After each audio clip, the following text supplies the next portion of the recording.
My name's Courtney Gilbert, and I'm the curator of visual arts at the Sun Valley Center for the Arts. And the exhibition that we have up right now is called Idaho Stories, part of a larger Big Idea project here at the center.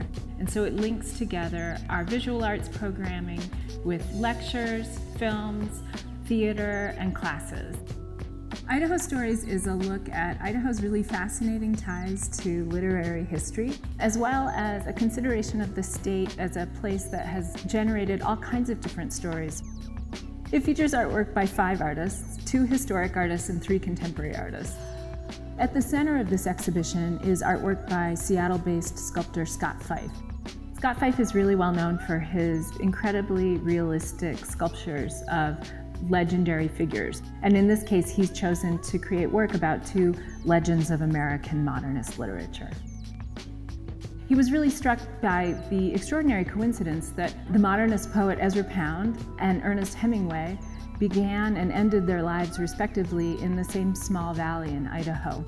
The 2 were not just writers at the same historical moment, but were actually friends and colleagues. And so he shows Ernest Hemingway and Ezra Pound camped out together in sleeping bags. Ezra Pound is in a mummy bag, which for Scott is sort of a reference to Pound's interest in ancient rituals and esoterica, and Hemingway is shown in a sort of more traditional sleeping bag. So it shows the 2 of them lying there awake at night, maybe thinking about their lives, reviewing the choices that they've each made. And then Scott also created these large washed drawings, these portraits of both Hemingway and Pound as young men full of promise, and then portraits of them at the ends of their lives. Another contemporary artist in the exhibition is Troy Passey. From a very young age, he really wanted to be a writer. He talks about carrying around a little notebook as a kid and writing down things he heard people saying. He creates these really beautiful, spare works on paper, many of which have references to landscape in them. And almost all of them have text, fragments of other people's writings, of phrases he's heard, of lyrics from some of his favorite songs.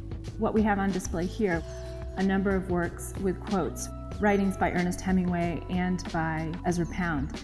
I think he's drawn to them in part because of their ties to Idaho, and in part just because of the beauty of their writing. He describes himself as a collector of words. It's as if he extracts their writing and distills it down into its pure essence.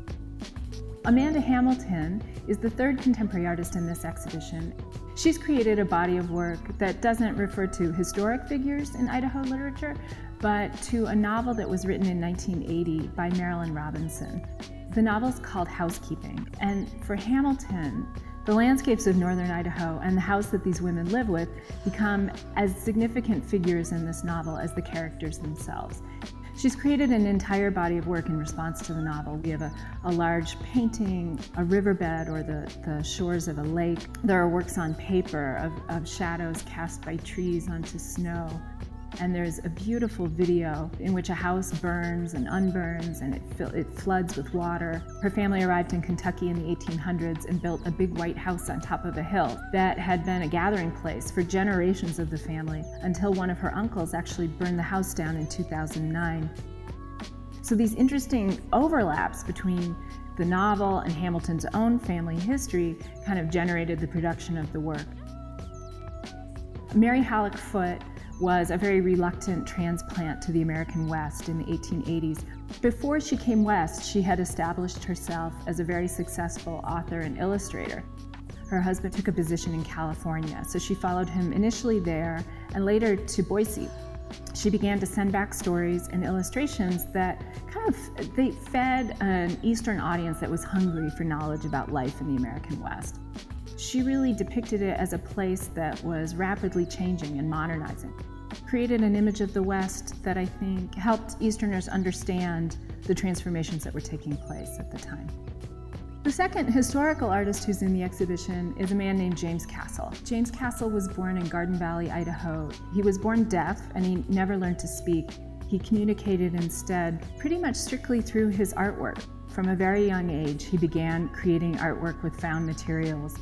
Really beautiful images both of the world around him, of the house he lived in, of the farms he lived on, of the small towns that he saw in Idaho, and of the fantasies inside his head. Many of his artworks refer to the idea of storytelling and writing, and also books. He handmade books, binding them together with string. Many of his drawings and his books contain writing, sometimes actual words, sometimes just groups of letters, sometimes symbols. Both the books he made and the books that were around him in his life were really critical sources for the creation of artwork. I hope everybody will come see this exhibition. I think it offers insights into a part of Idaho's cultural history that a lot of people aren't familiar with, and it's full of really beautiful work that asks us to think about the connection between visual art and literature in all of our lives.